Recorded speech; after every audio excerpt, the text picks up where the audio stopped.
Hello, hello, hello. What a great session. Thank you. Just honestly, just great information about what to expect from borderless economies. I'm actually psyched, to be very honest, to see a lot of the traditional financial institutions start talking more and more about crypto, blockchain, and how that's actually going to change over a period of time. So without further ado, I'm going to talk about our next speakers. So next on the Money Conf, we take a look at the next wave of digital payments. Finance companies, as we hear and tend to hear a lot, need to embrace innovative technologies in order to stay current in the ever-evolving landscape. Whether that's true or not, our next speakers identify what their companies are doing to stay ahead of the curve and make payments easy for their customers.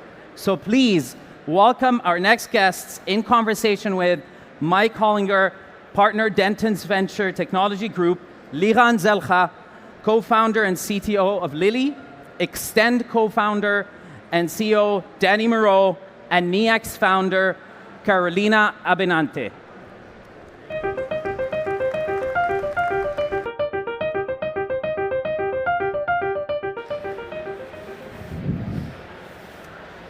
All right, thanks everybody. So we're going to start with the big question here. Liran, are the big beasts of banking history, is it over? Tell us right now. In one word, yes. In one word, yes. But seriously speaking, like 40 years ago, there were 20,000 banks in the US.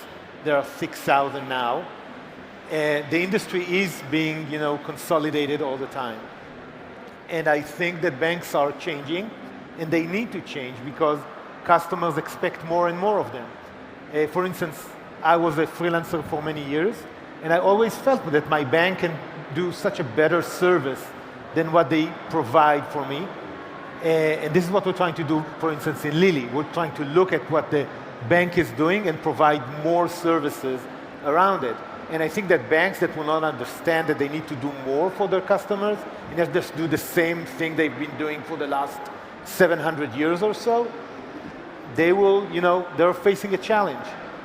So what is the challenge? What is the threat from competitors, though? Let's just put a fine point on it. Where's the threat? Where's the threat? You're going to lose the best customers you have. Okay. You're going to see a slow decrease in the number of customers and the number of active customers that you have. You're going to have harder time launching new products. And eventually, someone will eat your lunch. So I would say at Extend, we agree completely with that, except that rather than trying to tear it down, we're here to support the existing banks. So we agree that banks need help. We agree that they need new products, but we also believe that customers, they truly trust their banks, and that banks are well set up to serve those customers and to handle any risk that they may have. And Danny, what about the pace of innovation? It's not just being set up to handle customers, it's also being able to keep up with changing customer needs. What are banks doing now to keep up that they couldn't do 700 years ago, and how are you helping? So, we've invented a lot of technology in 700 years, but I think what they're realizing is that they can't build it all themselves. And if you rewound 5, 10 years ago, more closer time frame, banks really felt like they need to do everything in-house and own everything top to bottom. But that's not their expertise.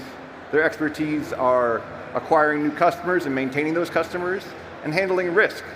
And so they're now looking to additional startups like Extend to partner and help them build new technology so they can better offer those experiences to their existing clients and attract new clients as well. And it's not just the banks that are changing. The regulatory environment is also changing and becoming cumbersome. And Carolina, I want to turn to you to talk about the regulatory environment and how that is affecting competition for the bank's dollar. Well, right now you know that FDIC, one of the big regulators, and also because banks do quite a few other things, like Bank of America also works with Merrill Lynch, TD works with quite a few other people in the brokerage industry, so you will see also SEC coming in various areas. But it's a very long and arduous process. I like the idea of the neobanks, and I really liked our conversation beforehand because that really helped me to really understand how neobanks are working. And it works to your idea. You're looking to expand their technology base. You're looking to help them with a client solution for their customers in order to offer new products for them. So in that way, the banks have not changed from what the FDIC wants them to do. They're dealing with risk. They're dealing with how they're going to be handling their customers' financing and money. And these guys are actually dealing with the back end, and you're dealing with the front end to a certain extent of that. That looks like a very good idea of vertical integration. Yeah, I agree, and I think that all in all, I would like to thank the FDIC. You know, if we're looking at regulators and the support, then starting a neobank is so hard. It's like a mall around our business. The minute that you've launched a neobank, it just helps you to brush off other competitors. But also from a risk point of view, especially with what happens right now in the economy, the fact that you have regulation that keeps you in place with both who you onboard, the risk that you're willing to take, that's great for us. That gives you a guideline that banks have invented for the last 700 years, and now we can reuse that for a business that is just launched. May I ask one question? Ask away. Okay, so one question I do have, a lot of banks are dealing with this, is that of course you go through the AML KYC issue. So how many traces down do you have to go for an individual if they're coming in through, say, an LLC, a 401, or because they do usually 3 levels down? How do you deal with that on looking at whether they meet the idea for know your customer? So all in all, that market is also very, very open from a startup point of view. Okay. From a fintech startup point of view, there are a lot of solutions around there. And some of them are very, very good. And in fact, some of them are now being used by traditional banks to optimize their own processes. Right. Yeah, we've So seen it that sounds as like well. banks are fine. I was going to say, we've seen that as well, that we're better positioned to help them with AML concerns because we're solely focused on that piece of the technology, as opposed to thinking a bank has many, many different pieces in motion, and there's no way its compliance and risk officers can actually dig into everything as much as they might need to. So it's a helpful position to have folks who are experts in different areas helping out a bank rather than thinking it's just one giant monolith. But in spite of that, in spite of the robustness of banks being supported by neobanks, they're also worried about the flight of their customers leaving for products that are skinned under Lili's name, whether or not they actually direct to a bank's back end. They're worried about customer flight. What is I'm going off script here, but what is the source of customer flight that you're seeing, and what's the advantage for Lili? For Lili, I mean, what happens right now is that we're able to bring first of all, okay, let me start over. I think, first of all, customers have a complicated relationship with their banks. Let's call it like that, right? There is definitely a level of trust, but there is also definitely a level of frustration. Even as a good customer, you always feel that the bank could be a bit more on your side than what they actually are. And there are multiple reasons why a bank cannot. I used to work for a bank. I totally understand the decisions that they're making, but as a customer, I could never understand it. And we at Lili, we have a different expense model. We can take other decisions, not necessarily riskier decisions, but we can take decisions that are just different and that can make, and we listen more to customers because we're built that way. We don't have all that legacy on top of us. And while we still totally maintain the regulation, and it's important for us because we want to ride on the trust that banks have, and we're a neobank, that's how we call ourselves. We're not something else. There's a reason you use this word. And as a result, we're trying to find a balance of moving quickly, giving customers what they want, but still maintaining the level of trust they have with prior or the older banks. But I would say also that it's been 10 years of easy money, and the wind has been at your back the whole time. And so you could take some slightly riskier decisions and say, well, actually it doesn't seem that risky because things were trending in the right direction. And then when you get to a point, like now, if we're at an inflection point with the economy, then maybe some of those slower, more cautious bank moves may start to make more sense. And so I think that may start to play out with some of the neobanks. We were talking backstage about what would happen if a neobank folded, and what would that trigger in the industry. And so I think it's in the same way that what happens if a traditional bank folded, but they put in so many structures in place to make sure that's not going to happen. Knock on the couch. There better be wood in there. And Carolina, maybe over to you on that point, on stewards of trust, and who are the stewards of trust in inspiring consumer trust, as we live in a changing market. Every morning I wake up and wonder what is going to happen on the market today. And for a consumer, that is terrifying. Who is best positioned to let people sleep better at night? Well, it depends. I mean, you brought up a very good idea that what if one or several of the neobanks folded? If they folded, you're going to start having trust being taken away, because did they overextend themselves on a number of people that they had? Do you have the full FDIC coverage? Did they separate the counts in order to that? Because remember, there's a limit to the coverage that the FDIC supplies to banks for the insurance. Was there added insurance that was there for the individuals? All of these things play out. And as long as there's enough transparency for the individual that's coming into this market, that should be enough. But at inflection points, when people start to become scared, any kind of teetering in a market will send people into a neobank winter. Excuse me about that, or crypto winter, but that's what can happen. I think we should so give I want Liran to a talk chance about to respond. neobank summer then. Yeah, neobank summer. Sorry about spring. First of all, just this week, Brex announced that they're, I love them. shutting down some of their operation concerning, small businesses. Definitely opportunity for other neobanks. There are a lot of questions, I think, around that, and it's not an easy call, because one, most of the neobanks you have in the US right now do not offer lending services. So the risk level of them shutting down is much, much smaller. And of course, traditional banks have been shut down, as we've seen in 2008. But thirdly, I think if you ever worked with a neobank and you got more services, you got new app or new features that your traditional bank will not give you, and I'm not just talking about the pricing model, okay? I talk about the features that you actually get. You're not necessarily going to say, well, I'm willing to go back and go into a traditional bank and feel that it's 2000 again and get this lousy experience. I'm used to something else. And it's not just about age.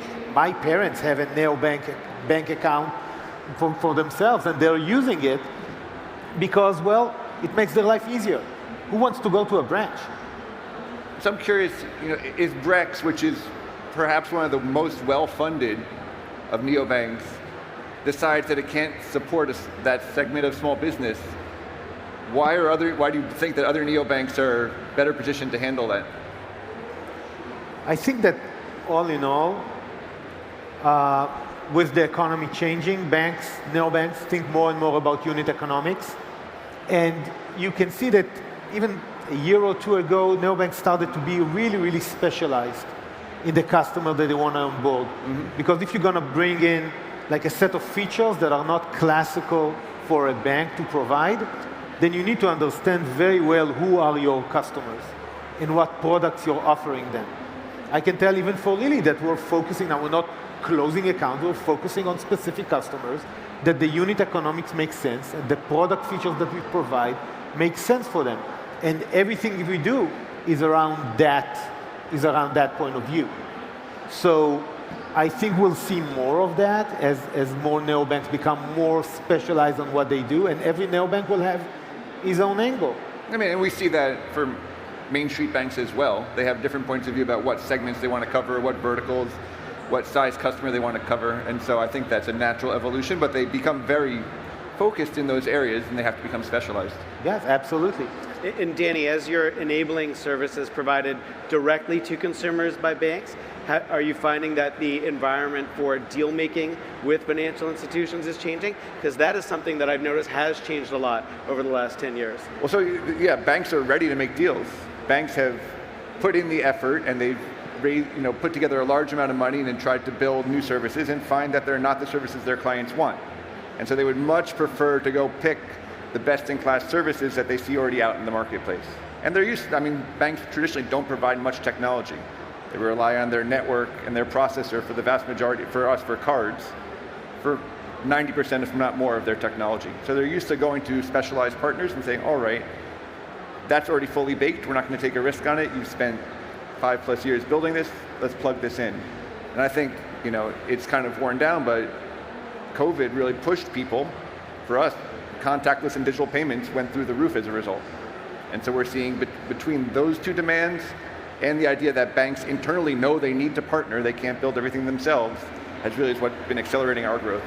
So I want to take, Carolina, the same question to you, because I said this backstage, that some in the market will say that banks are very good at spending money, but they're not necessarily good at delivering. What do you think about that? I think it depends, but I do agree that they're willing to partner. I think that they have a lot of money and they're willing to spend it, and they don't need to do it internally.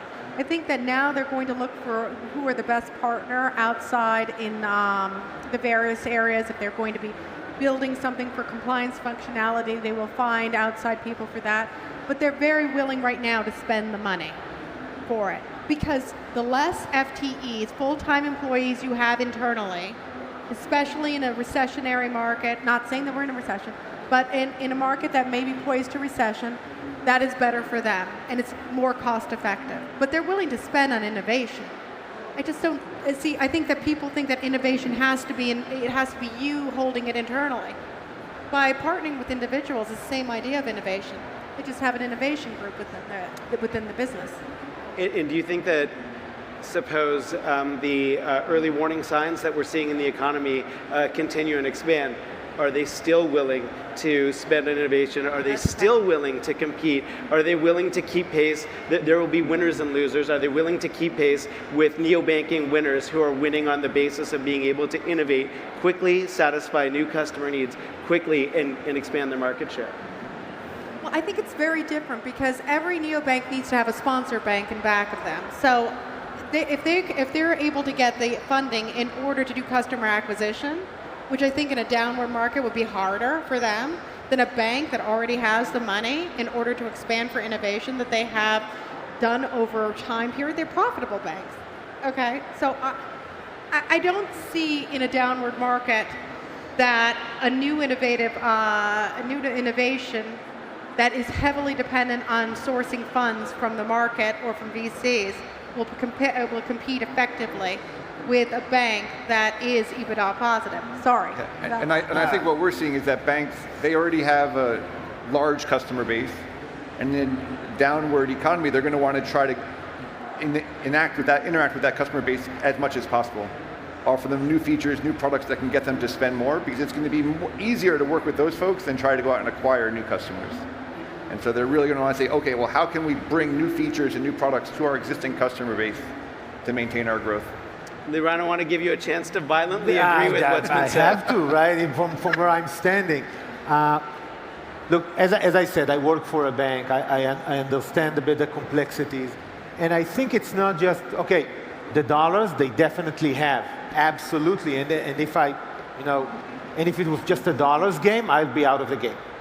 But it's not. The ability to innovate, the ability to implement the innovation, the ability to roll out the innovation to all of your existing customers, the ability to take this innovation and replace the existing features that you have, the existing people that you have in the organization, that is something that is very difficult to do in a timely manner. By the time you do it, the neobanks could have run much faster.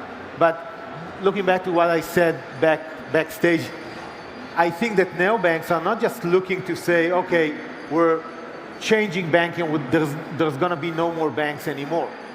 The goal is to say, we want to sit at a table, and we see ourselves as banks, eventually regulated, with whatever decision the FDIC makes around it.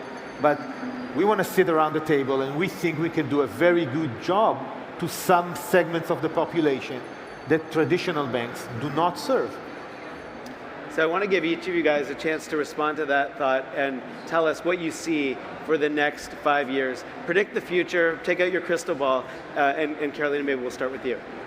I'd like, we may head into a recession. We're going to then always head into every recession brings then a bull market.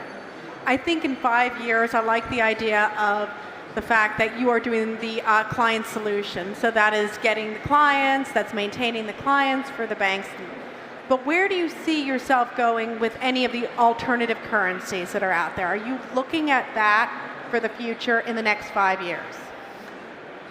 What we're looking, to be totally frank, what we're looking for is what our customers need. If our customers will need alternative payment methods, then we'll be there for them. But right now, the need that we're seeing is for something that is well integrated and can support their business. It's a whole different discussion than, do I support blockchain, yes or no? I'm more interested to know, can I get a good payment gateway so my customers can pay me, than do I invest in crypto through my bank? And specifically, by the way, while Lili doesn't support it inside the bank, we're not blocking your card from investing in crypto. And many customers do that. It's just a decision, to be made by the customer. So I would say that banks, never mind Web 3, banks are still figuring out Web 1. And so we're going to be there for that journey as they continue to evolve. They're not going to jump on the latest, trendiest things. They're going to let things evolve. They're going to let it become to true scale. And from our point of view, that they're going to continue to need technology partners who can help them along the way. And they're going to focus on their core competencies that we've talked about here. They're acquiring new customers, maintaining their customers, maintaining risk, and so, or their risk profile. And so we can just, they'll turn to more partners to help them with their tech. And is that how you see the future? Yeah, I just wanted to say maybe if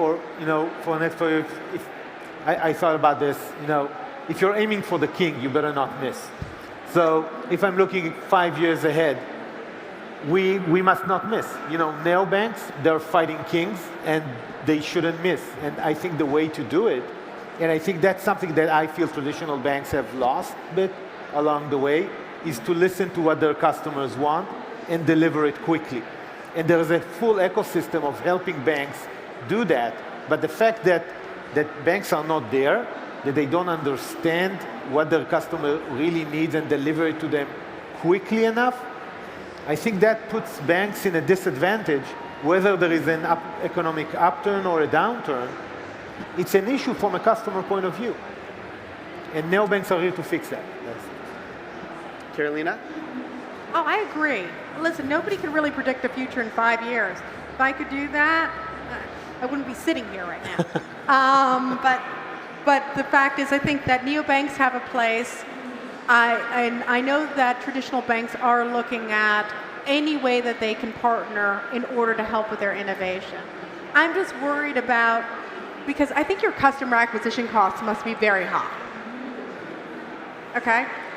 Are you worried about funding for the future? I think everybody's worried about funding as a startup. Well, that's what you do. Not as much banks, because they don't worry that banks, much. For startups, you always worry about funding, every day. Up or down economy, that's what you worry about. That's what you think about all the time. Sure. So Canadian bank stocks are the true reserve of value in the economy. It's not gold, it's not Bitcoin, it's Canadian bank stocks. I can't hear what you said. I was saying, are banks actually the ones who are going to weather the financial storm? Of course, the banks will always weather the financial storm. I mean, at the end of the day, 2008 came and passed, and they're still there. Okay, well, we only have a few seconds left, so Liran, I'll give it to you to close off with last thoughts here. So, I didn't prepare. So, I think that it's a very big market, banking. There's a lot of trust, risk, regulation issues. Any new player needs to handle a lot of things. And I think that there are constantly new banks that are being created. You just didn't call them neobanks. So now you do. There's definitely be more neobanks, and definitely some of them are here to stay. All right. Thank you. Thank you all. Very much. Thank you. Thank you.